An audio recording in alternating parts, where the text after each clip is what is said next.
Web news பாருங்க, நிறைய தகவல்களை தெரிஞ்சுக்கோங்க. இந்த வீடியோ பிடிச்சிருந்தா லைக் பண்ணுங்க, ஷேர் பண்ணுங்க, சப்ஸ்கிரைப் பண்ணுங்க. நம்ம கம்பெனியோட நேம் ஐ இன்சைட் ரியாப்ஸ். அதாவது கிண்டி கத்திப்பாறால இருந்து மேடவக்கம் மெயின் ரோடு ஆன்வர்ட்ஸ் ஆதம்பாக்கத்தில் அருகாமையில் இருக்குது. இங்கே வந்து பார்த்தீங்கன்னா குறைஞ்சது ஒரு 40 நோயாளிகள் இங்கே வந்து சிகிச்சை பெற்றுட்டு வராங்க. என்ன விஷயம் அப்படின்னா, சைக்காட்ரிக் டாக்டர் வராங்க, ஜெனரல் டாக்டர் வராங்க, நர்ஸு டெய்லி விசிட் வருவாங்க. ரெண்டாவது பார்த்தீங்கன்னா நல்ல சாப்பாடு கொடுக்குறோம். ஏன்னா குடி நோயாளிங்க பார்த்தீங்கன்னா வெளியே குடிச்சு சாப்பாடு சரியா சாப்பிட்டு இருக்க மாட்டாங்க. அதனால நம்ம என்ன பண்றோம் அப்படின்னா, முதல்ல சாப்பாடு தான் அவங்களுக்கு முக்கியத்துவமா கொடுக்குறோம். நல்ல வீட்டு சாப்பாடா கொடுக்குறோம். ரெண்டாவது பார்த்தீங்கன்னா சிகிச்சை மாத்திரை மருந்து பார்த்தீங்கன்னா நல்ல டாக்டரை வச்சு நல்ல மாத்திரை மருந்துகளை நம்ம ஃபாலோ பண்ணிட்டு வந்துட்டு இருக்கிறோம். மதுவால பாத்தீங்கன்னா முதல்ல பாதிக்கப்படுறது லிவர்.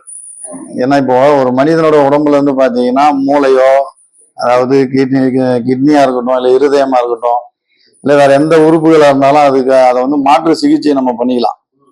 ஆனா குடி போதையால இந்த லிவர் ப்ராப்ளம் வந்தது அப்படின்னா, இந்த லிவரை வந்து மாற்றுறதுக்கான ஒரு சான்சஸ் இல்லை. அதாவது வேற ஒரு உறுப்பு, வேற ஒரு உடம்புல இருந்து இந்த உறுப்பு எடுத்து இன்னொரு உடம்புல மாற்ற முடியாது.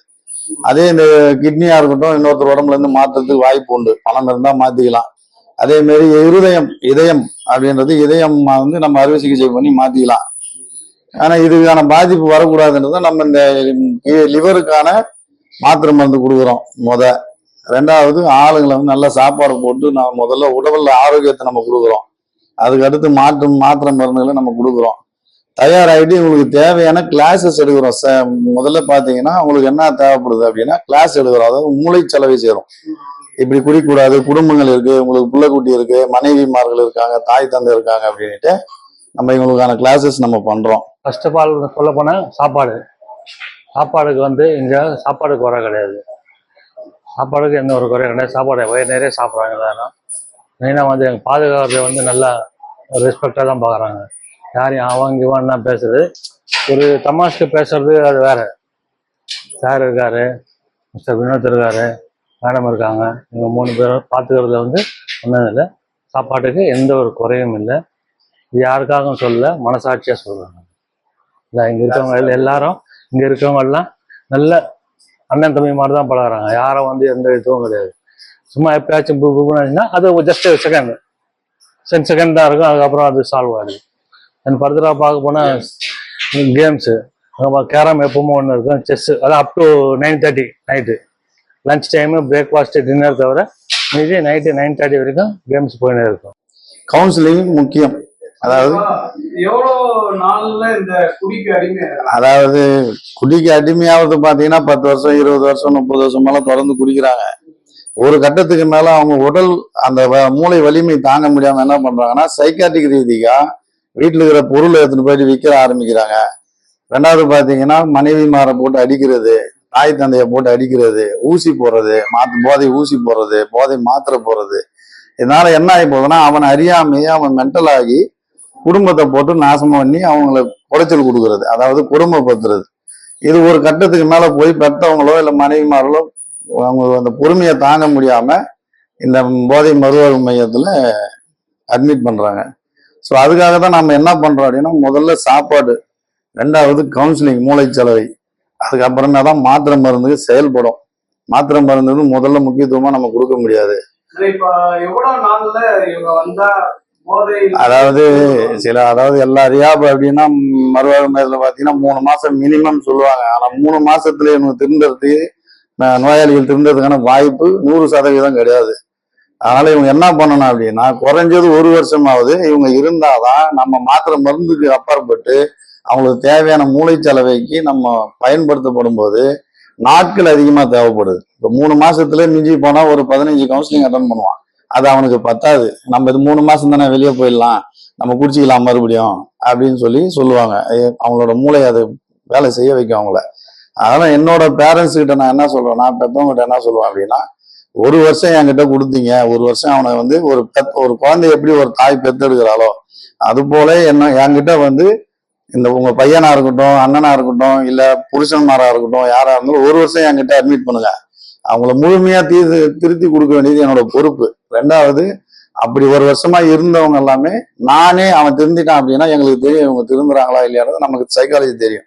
ஸோ அப்ப இவங்க திருந்திட்டாங்க அப்படின்னா நாங்களே என்ன பண்றோம், பெத்தவங்களை கூப்பிட்டு நாங்களே அம்மா அவன் திருந்திட்டான், நாங்க கேரண்டி அப்படின்னு சொல்லி கேரண்டியோட அவர் அனுப்புறோம். அது போல இங்கிருந்து திருந்தி போனவங்களும் இருக்கிறாங்க, இன்னைக்கு நல்ல நிலைமையில வேலையை பாக்குறாங்க. நமக்கு இங்க வந்து ஐயா நான் இங்க இருந்து நல்லபடியா இருக்கிறேன், நல்ல வாழ்க்கை வாழ்ந்துட்டு இருக்கிறேன் அப்படின்னு சொல்லி அரிசி மூட்டை எடுத்து கொடுக்குறாங்க, பால் வாங்கி தராங்க. ஸோ அவங்களால முடிஞ்சது என்னமோ அதை செஞ்சு கொடுக்குறாங்க. என்ன வயசுல இருந்து இங்க இருக்காங்க? 18 வயசுல இருந்து இருக்கிறாங்க. 18 வயசுல இருந்து 60 வயசு வரைக்கும் இங்க இருக்கிறாங்க. தம்பி பேரு கோவிந்தன். தம்பி பேர் வந்து கோவிந்தன். இந்த மையத்துக்கு வந்து கிட்டத்தட்ட ஒரு 1.5 வருஷம் ஆகுது. வரும்போது கொஞ்சம் நல்லா அடம் பிடிச்சதான் இருந்தாரு. எல்லாம் இங்கேருந்து 2-3 முறை தப்பிச்சு போறதுக்கெல்லாம் வழியெல்லாம் பண்ணாரு. காலப்போக்கில் வந்து இவருக்கான சரியான சிகிச்சையும் சரியான வழிமுறையும் இவருக்கு சொல்லி கொடுத்ததை புரிஞ்சுக்கிட்டு இன்னொரு 2-3 நாள்ல வந்து தம்பி விடுதலையாக போறாரு. இங்கிருந்து போயிட்டு வீட்டுக்கு போயிட்டு என்ன பண்ண போறீங்க தம்பி? வீட்டுக்கு போயிட்டு நல்லபடியாக வேலைக்கு போனோம். இப்போ மனைவி குழந்தைங்களை காப்பாற்றணும். பிரிஞ்சு போன சொந்தம்லாம் ஒன்றா சேர்ந்து நல்லா வாங்கணும். குடிக்காத இருக்கணும். குடிக்காததுக்கு தான் அங்கே சொல்லி கொடுத்தாங்க. நான் வந்த புதுசில் இதை பற்றி தான் தெரியாது தப்பு பண்ணிட்டேன். 2-3 தப்பு பண்ணிட்டேன். அதனால இப்போ திருச்சி நல்லா இது பண்ணுறாங்க. நல்லா இருக்கு இந்த இடம். நல்லா இருக்கிறேன். இப்போ நீங்க சாப்பாடுல எதனா குறை இருக்கா? சாப்பாடுலாம் குறை இல்லை சார். ட்ரீட்மெண்ட்டுக்கு எதனா குறை? அதெல்லாம் எதுவும் இல்லை சார்.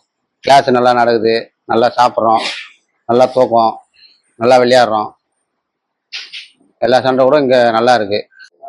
அதாவது எல்லாமே ஒரு எல்லையை மீறி போனதுனால தான் இந்த இடத்தை தேடி சரி என்னோட பிள்ளைய ஒரு வாழ்க்கையை மாத்தி கொடுங்க அப்படின்னு சொல்லி, அதனால தான் போதை மறு வாழ்மை ஒரு வாழ்க்கையை அவன் தொலைச்சிட்டான்.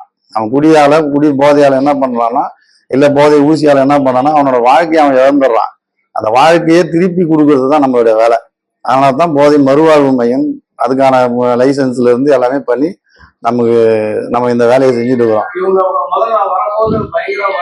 வன்முறை சில பேஷன்ஸ் எல்லாம் பாத்தீங்கன்னா, சில நோயாளிகள் வந்து கார்ல ஏறி சில பேர் அதை எப்படி கூப்பிடணுமோ அவங்க வேலை செய்யறத வச்சு இல்ல போலீஸ் வரோம்னு சொல்லி அந்த மாதிரி சொல்லி நாங்க கூப்பிட்டு வந்துருவோம். சில நோயாளிகள் வந்து ரொம்ப அடம் பிடிப்பாங்க, கார் உள்ள ஏற மாட்டாங்க, அடிப்பாங்க, நம்மளே திருப்பி அடிப்பாங்க. ஸோ நம்ம அதெல்லாம் சகிச்சுக்கிட்டு தான் அவங்களை கூட்டிட்டு வந்து இங்க வைக்கிறோம். ஸோ அதனால நோய் தீக்கிறதுக்கு என்னவோ அதை நம்ம இங்க வந்ததுக்கு அப்புறம் அவங்களுக்கு நம்ம அதை புரிய வைக்கிறோம். இங்க வந்து என்னென்ன ஆக்டிவிட்டிஸ் கொடுக்குறீங்கன்னா, அதாவது காலையில வந்து 5 மணிக்கெல்லாம் எழுந்துப்பாங்க. இப்ப வீட்டுல வந்து பாத்தீங்கன்னா 5 மணிக்கெல்லாம் குடிப்பான். அதே நம்ம இங்க வந்து என்ன பண்ண முடியும்னா அதுக்கான வாய்ப்பு இல்லை குடிக்கிறதுக்கு. அப்ப என்ன பண்றோம் அப்படின்னா 5 மணிக்கு எழுந்து மூஞ்ச கைய கால கழுவிட்டு 6 to 7:30 யோகா கிளாஸ் நடக்குது. இது ப்ராப்பரா சனிக்கிழமை வரைக்கும் நடக்கும். ஞாயிற்றுக்கிழமை விடுமுறை.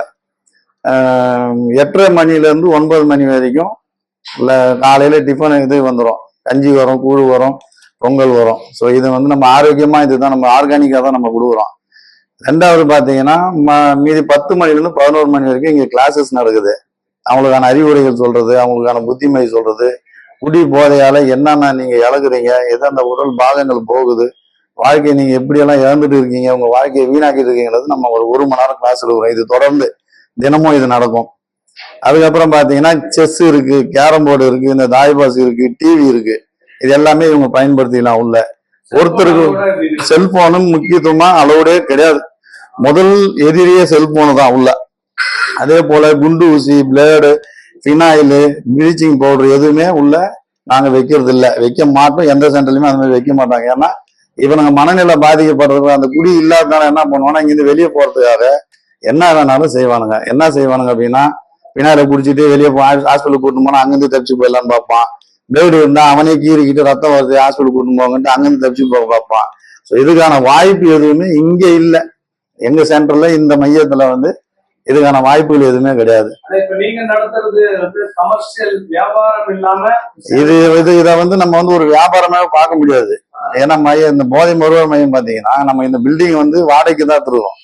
இந்த வாடகை கொடுக்கறதுக்கோ இவங்களுக்கு சாப்பாடு போறதுக்கு தான் நம்ம ஃபீஸ் வாங்குறோமே தவிர நாம சம்பாதிக்கிறதுக்காக இதை நம்ம செய்யறது இல்லை. இப்ப என்னோட ப்ரொஃபஷனல் வேற, நான் சம்பாதிச்சு எனக்கு வீட்டுக்கு என்ன செய்யணும், என் பிள்ளைங்களை எப்படி படி வைக்கணும், அது தனி வருமானம், அது தனி, அது என்னோட பிசினஸ். இது வந்து பிசினஸா நம்ம பார்க்க முடியாது. நல்லா தான் இருக்குது.